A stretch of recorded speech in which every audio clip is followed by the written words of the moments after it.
Au cœur de l'actualité du JT, en roulant avec Continental Auto. Ni le JT, miaraka amin'ny art de vivre. Immédiat, l'école de l'art de multimédia Mbatum Tsangan, téléphone 26 250 86 vous présente. JK Group vous présente.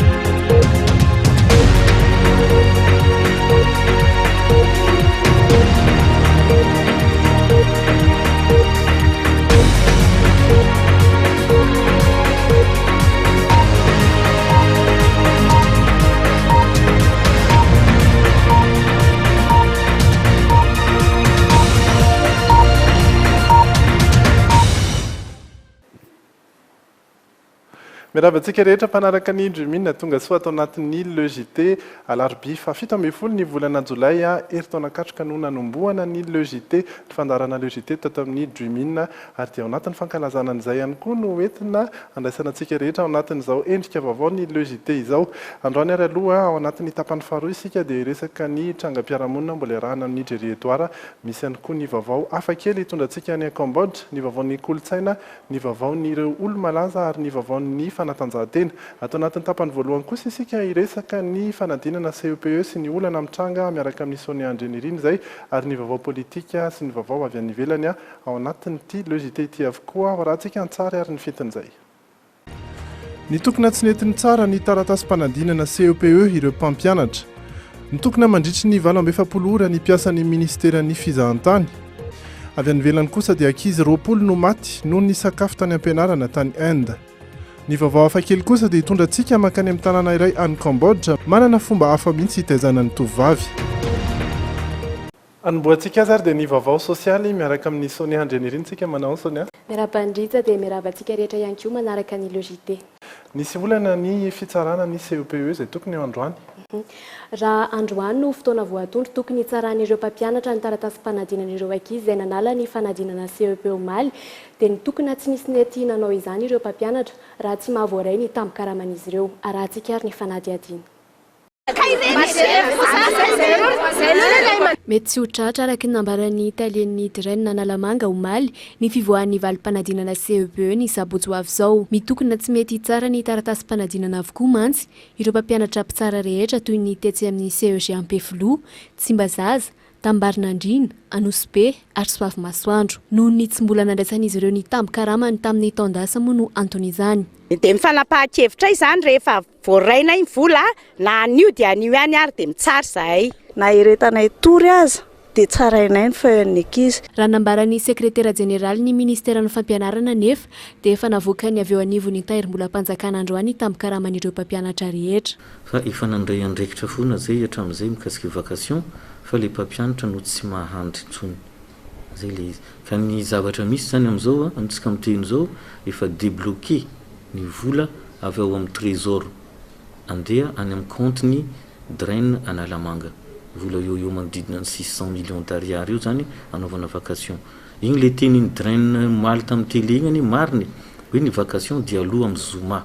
Ho an'ireo mpampianatra sasany kosa indray dia tsy nitambokarama loatra no tena olana fa ny tsifrarain'ny fitondram-panjakana mihitsy ireo mpampianatra eny amin'ny EPP sy ny CEG ho ihany ireto farany.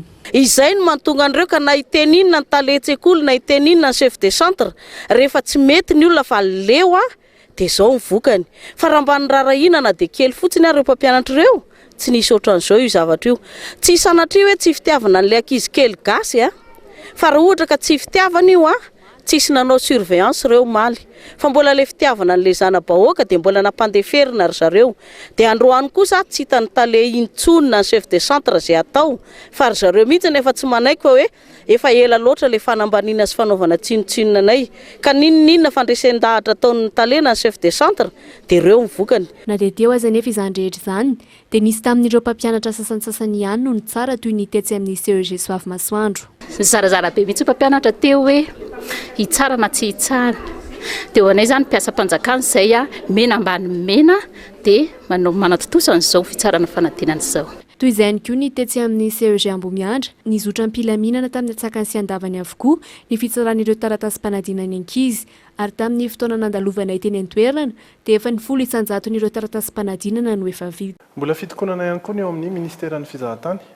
Nanatanteraka fitokonana faobe mandritra ny 7 ora ireo mpiasa rehetra eo anivon'ny Ministeran'ny Fizahatany nanomboka androany. Ho arahantsika ato anatin'ny fanadihadiana ary hoe inona no tena votoatin'izay fitokonana ataon'izy ireo izay.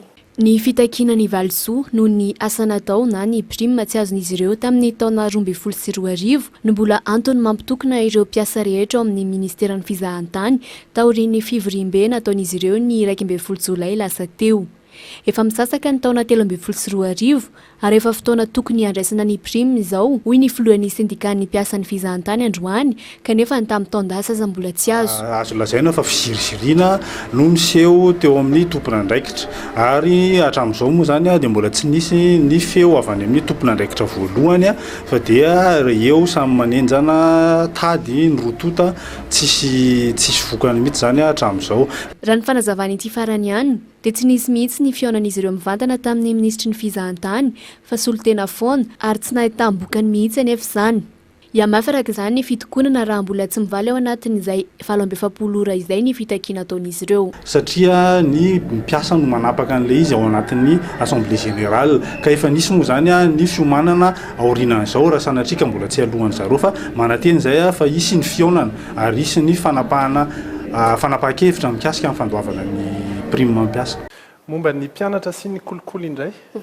Miezaka ny anentana ireo sekoly sy ny lycée eto Andrenivohitra sy ny manodidina ny Bianco ka nametraka ny tambazotra ny mpianatra ity sy hanaja ny fahamarinana ary ny fahitsiana. Ankoatra ny amin'ny tontolon'ny asa-panjakana sy ireo asa hafa ho an'ny tsy miankina dia efa tafaparitaka eny anivon'ny sekoly ihany koa ny kolikoly ankehitriny. Efa nisy hatry ny elabe izany saingy tsy tsapan'ireo mpianatra na tsy nien'ireo mpianatra ary amin'ny endriny maro samihafa. Resaka le fanadinana ara-panjakana dia misy an'le tsy afaka seconde dia manao vola kely sy notsotrizay zany le izy. Tsy manao test de niveau fa tonga dia miditra antsokosoky dia manao kolikoly any amin'ny lehibe sy le mpanabe ao amin'ny établissement. Efa nanao an'izany raha ty satria nisy fotoana izay nanao adisoana be zany tany am-pianarana dia nenahy tsy hoe nitolorana vola le mpanabe fa hoe misafidy le mpanabe manavakavaka izy dia zana vanta amin'izay ny angarany. No iantony io sady fampianarana sady an'ireo ankizy hiady amin'ny kolikoly dia ny any an-tsekoly dia natsangana anivon'ireo sekoly 7 eto Antananarivo sy ny manodidina ary anivon'ireo lycée 10 eto Andrenivohitra ny tambazotra ny mpianatra mandala ny fahamarinana sy ny fahitsiana izay efa niasa nandritry ny taom-pianarana iny. Antony iray lehibe nambaran'ny Tale Général Bianco ho nahatonga azy ireo hitodika amin'ny mpianatra ny tombony amin'ny fahamorana ny fandraisan'ireo mpianatra ny zavatra ampianarina azy raha oharina amin'ireo olon-dehibe. Dia ny fanitan'izy ireo fampianatra ary izay ny hitako no nataon'izy ireo zany fampianatra izy amin'ny fotoana manokana hoe zao avy ny zavatra tsy mety ary zao ny tokony atao mba hialana amin'izay kolikoly izay satria efa fantatsika zany dia manjaka mihitsy izy eto amin'ny tany sy ny firenena. Izaho aloha dia vonona tsara mihitsy niady amin'ity resaka kolikoly ity satria anabodo firenena ity raha mbola mitohitohy ny kolikoly. Izy moa nanarana dia classe firy? Jaka dia seconde 5 eo amin'ny lycée Jules Ferry.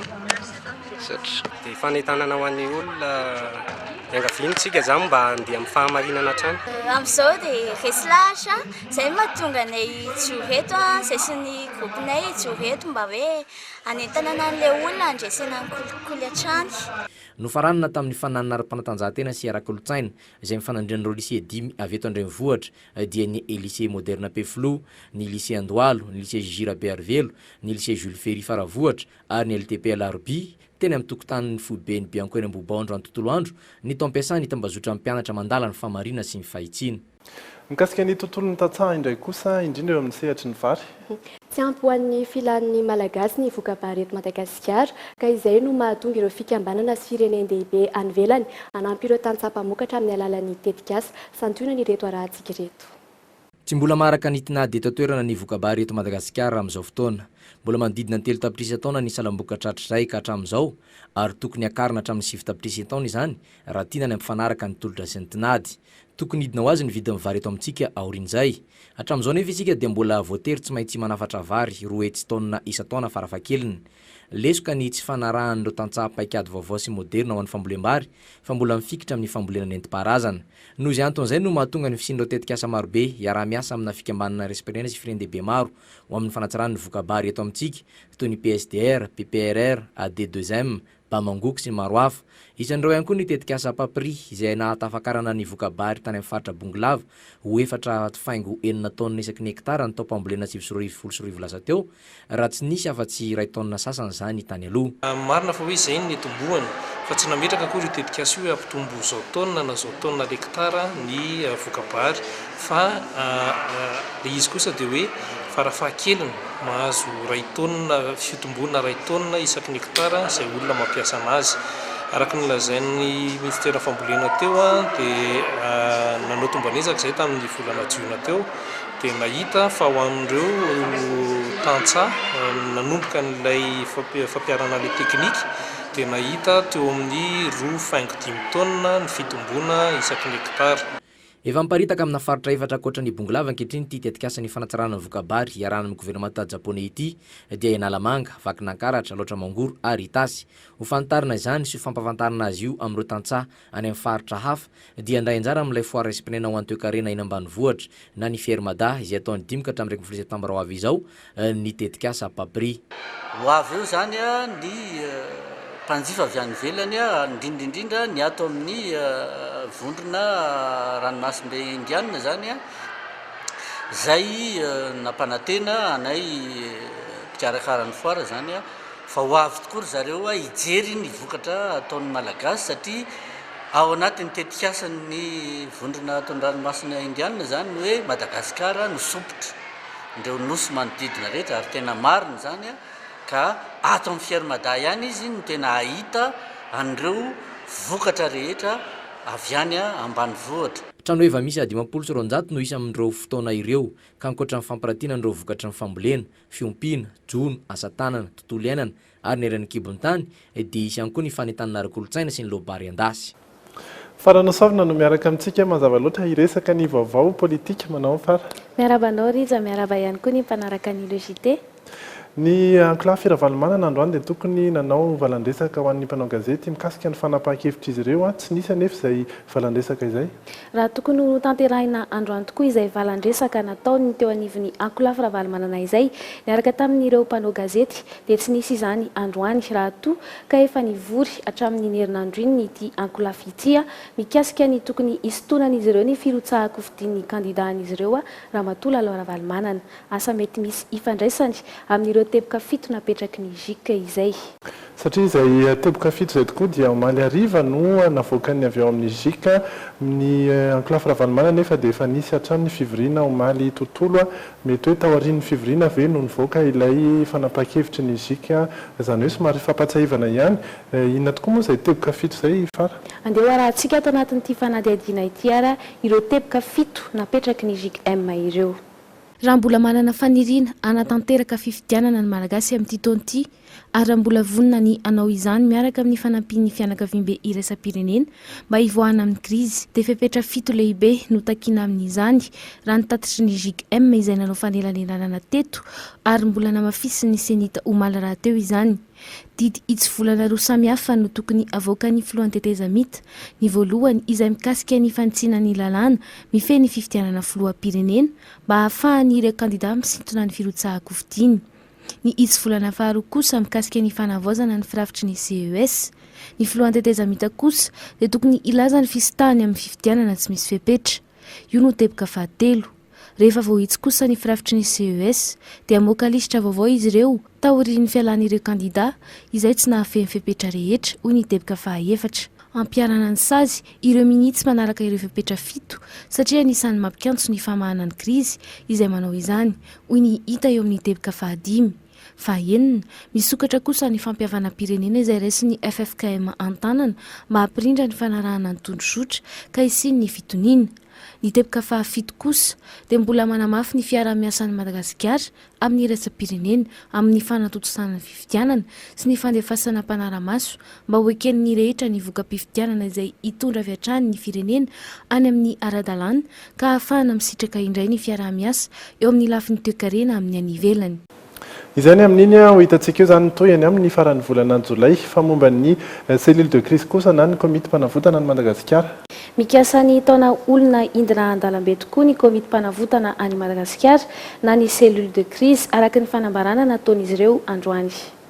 Tsy manaiky ary vao maika aza ny enjana mafy ny avy eo amin'ny komity mpanavotana any Madagasikara na ny cellule de crise raha nanao fanambarana androany teny Antaninarenina. Entitra ny filazan'Andriamatoa Rasolofirene fa miamahantra ny vahoaka malagasy porofon'izany ny fitombon'ireo tsy manan-kialofana etsy sy eroa. Noho izany mila manao fifidianana ny firenena malagasy amin'ity taona ity, saingy tsy fifidianana eo ambany fitarihan'ny mpitondra ankehitriny izany fa fifidianana tsy miandany sy tsy mitanila no ilaina. Mampanontany tena araka izany raha toa ka tsy ny fitondrana no hikarakara ny fifidianana dia ho atolotra ho an'iza ny anjara andraikitra amin'ny fanatotosana izany. Etsy ankilany mbola himatimatisan'izy ireo ary no antitra an-teriny hatrany fa tsy maintsy hidina an-dalambe izy ireo aneo ny fitakiny na hanao ny rodorodo-mpanavotana. Na mafisin'ny KPM fa efa nametraka ny ratsamangaiky eny anivon'ny fokotany izy ireo ary mbola hanohy ametraka izany manerana ny faritra mihitsy. Izay ny vaovao teto an-toerana misaotra ny farisika teo amin'ireo vaovao politika ireo. Ny vaovao avy any ivelany indray kosa ankoatra ireo vaovao politika ny tena nanamarika dia ny zava-nitranga nampalahelo tany Inde ankizy 20 no maty ny sakafo tao amin'ny ilay fisakafoanana tao amin'ity sekoly fianaran'izy ireo ity. Alahelo sy hatezerana ny an'ireo ray aman-dreny teto Inde amin'ny faritry Bihar. Ankizy 20 no maty raha avy ny sakafo teo amin'ny toeram-pisakafoanana tao am-pianarana. Misy 30 hafa kosa mbola marary mafy. Nisy mihitsy nanao fihetsiketsehana nanimba ny etam-panjakana androany mba hanehoana izay hatezerana izay. Mangataka fanasaziana entitra amin'ireo tompona andraikitra amin'izao loza izao izy ireo. Voatery nandray fitenenana mihitsy ny ministry ny fampianarana indiana mba ampitony an'ireo olona ireo. Voarainay ny zava-mitranga ary efa manao izay rehetra hafa ny tompona andraikitra ao amin'ny faritry Bihar ahafantarana ny tena antony marina na tonga n'izao tranga izao. Raha ny vokatry ny fanadihadiana voalohany dia toa nisy akora avy amin'ny insektisida na ny famonoana bibikely hita tany anatin'ny sakafony ireto zaza ireto. Mampanantena ny an'olotra lelavola 2 hetsy rupia izany hoe 7 tapitrisa ariary isaky ny fianakaviana ny governementany faritra mizakateny any Bihar. Betsaka nefa ny malahelo, tsy ampy ny vola ho izy ireo fa tsy nisy nidina nijery fotony akory ireo mpitondra. Ny sakafon'ny mpianatra any Inde dia maimaimpona avokoa, natao izany mba hampavitrika hatrany ireo zaza ireo andeha hianatra. Efa ela nefa no voalaza fa tsy nanaraka fenitra mihitsy ireo toeram-pisakafoanana ireo amin'ny tsy fanajana fahadiovana sy ny tsy fijerena akaiky ny sakafo atolotra. Tamin'ny taona lasa dia efa nisy ihany koa tao andrefan'ny Inde ankizy 30 narary noho ny sakafo natolotra tany am-pianarana. Mbola ho any ivelany ihany sika afaka fotoana fohy amin'ireo vaovao hafakely. Misy ihany koa ny vaovao ny trangam-piarahamonina eto an-toerana ho entin'ny Edoara, ny vaovao ny kolotsaina, ny vaovao ny olomalaza sy ny fanatanjahantena. Ireo ny miandry antsika ao aorian'ny tokambarotra.